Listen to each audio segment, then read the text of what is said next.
Hi everybody, thanks for joining me. My name is Reagan. Welcome to my channel, Divinely Guided Intuitive Messages. Today I wanted to bring to you a message about,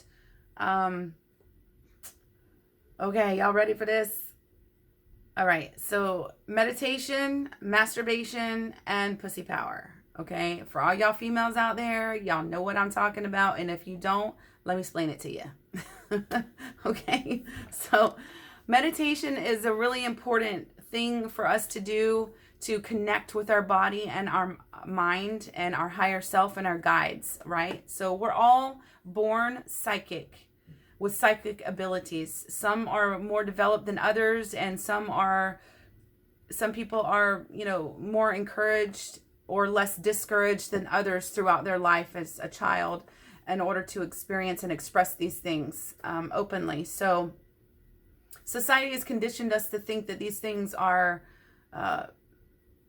if you can't see it or touch it, then it's not real, or it's some kind of mind loss or craziness going on. But that's just not the case, because we were all incarnated here to learn certain lessons on a soul level, and we have a blueprint. So each one of us has a different path and a different blueprint that we agreed to. So right now, what we're working through in this lifetime is just really remembering what it was that we came here to learn, and about the unconditional love that is really meant to be part of this world, and that we're supposed to express to one another regardless of race, age, gender, ethnicity, any of that. All of that stuff is just a complete farce, and it's used to segregate people, because we're stronger together, right? So we want to maintain that togetherness, because there's a lot of outside forces in this world that want to take things over, and so they try to segregate us. They try to segregate us through religion. They try to segregate us through racial discrimination tactics. They try to segregate us through wealthy versus poor, and everything in between has, different categories. So we really want to try to harness what we can in this lifetime to live the fullest life and to make it better for everyone involved, right? So it's really important to understand that meditation is a key to developing a good spiritual practice. And by spiritual, I mean whatever you're comfortable with, okay? Stones, reading books, tarot cards or angel cards, or lighting candles. All of these things have huge, tremendous healing powers that we can really benefit from in this lifetime for our own elements, as well as the benefit of others. So that's the reason I'm doing this channel, is so that I can help other people to figure out what's going on with them and how to connect with their self again, and just to let you guys know that somebody else might be going through the same thing that you're going through, and provide some comfort and some guidance there. Okay, so meditation is a really important thing. So masturbation is also very important, because it's part of self-love and part of the soul lessons that usually the majority of us need to learn. From what I find from speaking with my clients, and what I've gone through myself anyways, I've learned that a lot of people, really need to avoid going outward for pleasure, for happiness, for to fulfill themselves, because everything that we need is within. We have all of the information we need, and we have guidance available to us from the divine realm that we can channel at any time or open up to at any time. It's just a matter of developing those spiritual practices that allow us to align with that. And part of that is also, aligning the chakras and things that I've talked about in other videos. So any questions or concerns or comments that you have, you can share them down below in the comments section. Please do so constructively. I do appreciate that. This is a positive channel, and I'd like to keep everything on a positive. But masturbation is really important to the way we feel about ourselves, the way that we heal ourselves, the way that we show ourselves that we matter, and that it doesn't take someone else from the outside to please us. So and putting the masturbation and the meditation together is actually a very big beneficial thing, because what happens is whenever you're climaxing, whenever you get to a point in your masturbation and you're climaxing, and you add an intent to that, through meditation, like you're alone, you're listening to soft music, maybe you're taking a shower, or laying in a quiet room alone, obviously. We don't normally masturbate in public, right? So whenever you're doing these two things together, you're actually a master manifester at that point. So if you can manifest during that meditation, masturbation, or masturbation, then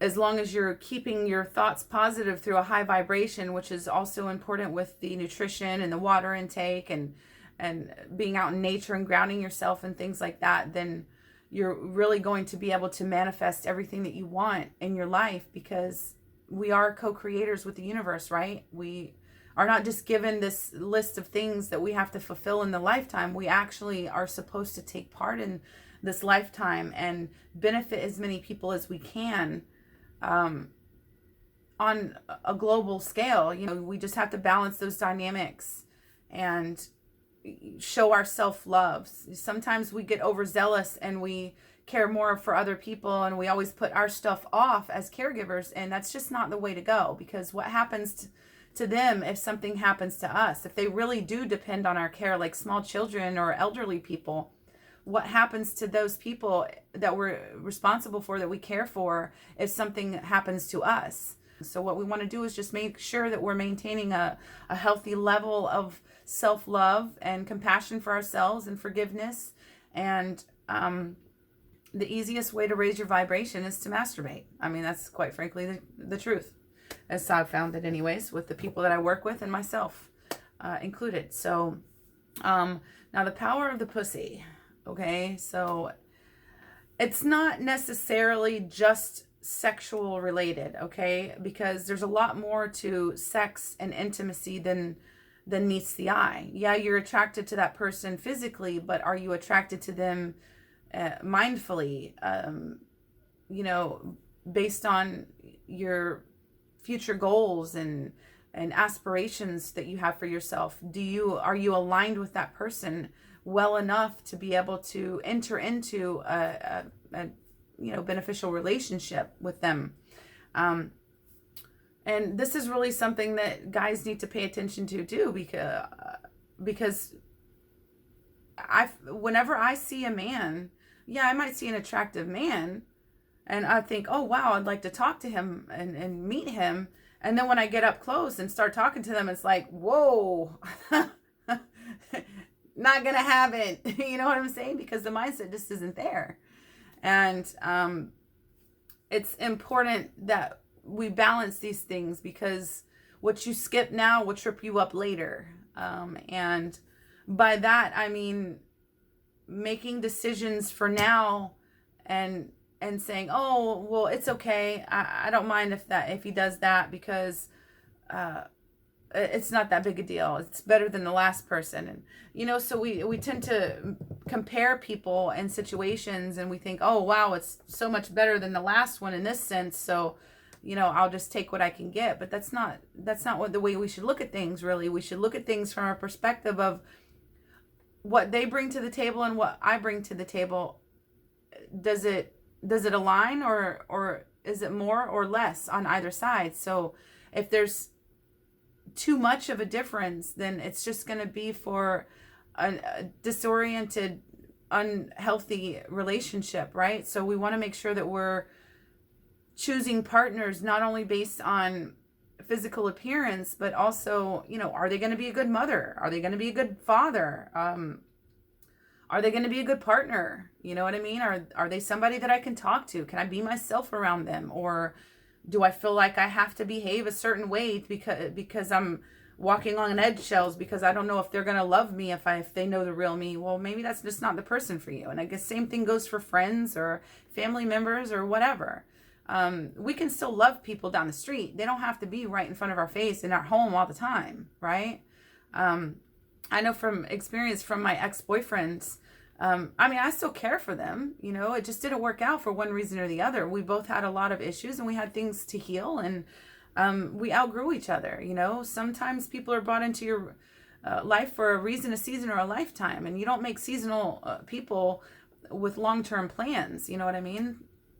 We need to just be willing to go with the flow and see how things feel, and be honest with ourselves and the other person to say, hey, wait a minute, you know, I thought that this was working for me, but I've recently discovered that it isn't any longer working for me. So unless we can, you know, work something out that to make it work for both of us to our benefit, then, you know, we should end the relationship, and we should do so and part ways as friends, because at the end of the day, you cared for them for some reason and you've given them part of your life.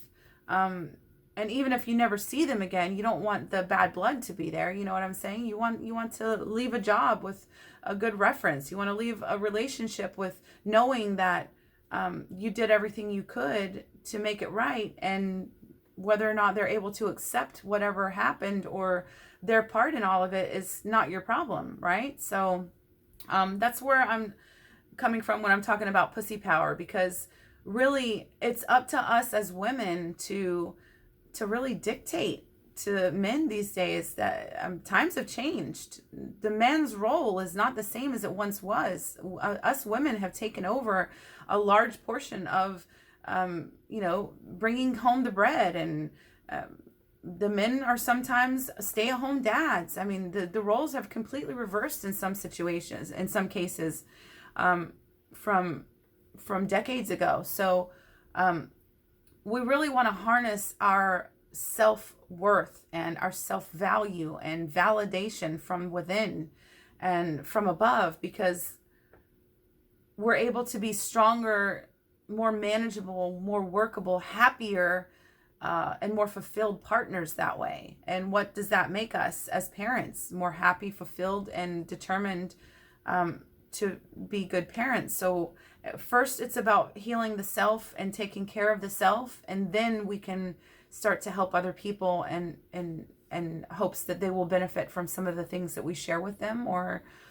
experience with them. Okay, so these are just some really important topics that I've come across lately that, you know, continuously come up in some of my coaching and even in my own personal life that I've shown that I've, you know, learned a lot from, and that have really been beneficial to me to keep in mind on my journey, on my path, to make sure that I'm making good decisions and moving forward, that I'm not going to be in these relationships with people that, you know, aren't interested in being the best partner that they can be. You know, sometimes the partner that we have, just, we've outgrown them, or they've gotten too comfortable, or maybe we've gotten too comfortable as women and we don't do the things that we once did. And, you know, what we tend to do, and I've noticed this in my life as well as the people that I coach also, we tend to go into a relationship, like starting a new relationship, like full-fledged, like pedal to the metal type energy, and we want to do everything and be everything, and, you know, but I mean, that's just not realistic on a long-term level, right? So we have to kind of balance it, and starting out slow in a relationship is important, because you get to learn a lot about each other. You get to learn a lot about yourself whenever you start a new relationship, because you come from one relationship and you jump right into another. You're carrying all that old baggage with you, right? So we want to try to minimize the baggage that we place on the next person in that relationship, because really, essentially, if we jump from one relationship to the next when we haven't healed, then we're just bringing all of that stuff with us, and we're not giving that relationship a good quality start that we could have if we had done the healing work and taken the time out to, you know, take care of ourselves and really come back to ourselves. Because what happens when we're in a relationship, especially for myself, I found that we tend to lose a little bit of ourself, you know, and that's okay, because whenever you have two separate entities and you bring them together, they go from two separate energies and they build a third energy to become a unit. So it's okay that we lose a little bit of things here and there, but we have to be mindful about what those things are, and if we're really willing to let those go, and if it's really going to work out for us in the long term. So really harnessing that power of the pussy is going to unfold something along the lines of, you know, just being strong in within yourself and confident that what you bring to the table is valuable. And if they can't see that value, let it be, you know, let it be, let it go. Because if they can't see your worth, then they're not worth your effort. Okay? Because that worth goes, it's a two-way street. I see your worth. Do you see mine? Now we can be worth something to each other in this lifetime. Otherwise, it's just going to end up in a huge disaster that you're going to wish that you had avoided altogether later, which you possibly may end up blaming someone else for. I know for a little while I blamed, not realizing it, but I blamed like outward experiences. I'm like, what is going on with these people? Why do I keep attracting all these losers? It's like, what, geez. And it wasn't until I actually took the responsibility onto myself that everything began to shift for me. And I'm like, oh my God, that was the right question.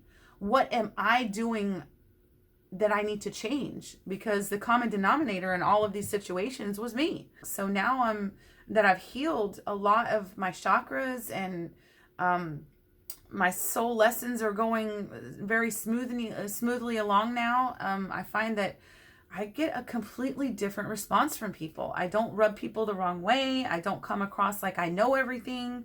I don't come across like I'm trying to force them or coerce them into doing something that they don't want to do. So I've just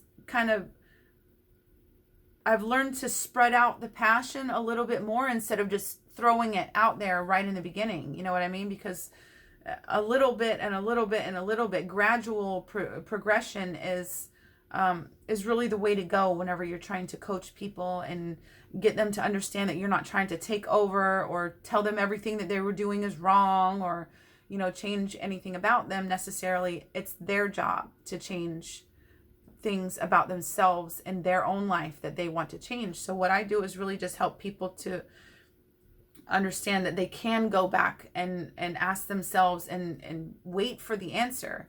I've gotten to where I don't make decisions right away. A lot of the time, I'll say, okay, I'll get back to you, I'll let you know. And sometimes I lose business because I wasn't able to give them a response right away, but that's okay, because I want to make sure that I'm doing the right thing for me and that I'm actually able to offer something to people before I agree to take that on, or even if it's a relationship, before I agree to enter that relationship. Can we work things out? Can we work together? And if we have a disagreement, is all the shit gonna hit the fan, so to speak, or are we gonna be able to communicate about it and be open and clear with one another about what we want and what we don't want, what we like and what we don't like, and how this is going to work for us, and be able to manage those things back and forth with one another. So a lot of the time I'll say I'll get back to you, and what I'm doing when I do that is I'm actually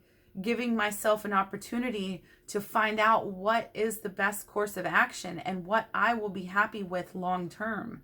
As far as relationship coaching is just a little bit different. Okay, so if anybody needs any assistance, I'm happy to help. Like I said, I'll do a free consultation, and in that free consultation, I'll get to know you a little bit. I'll tell you a little bit about me, and my background and everything. And you know, if you feel comfortable and you want to open up more, then, you know, I can really help you get to the root of the problem. For whatever reason, then I can still give you some suggestions on how to move forward on your own to fulfill your destiny and all of your soul lessons, right? So I'm happy to do that. I really appreciate you guys joining me today. If you haven't done so already, please give this video a thumbs up, okay? And subscribe to my channel. Click that notifications bell so you'll be notified next time I post a video, and I'll be seeing you soon.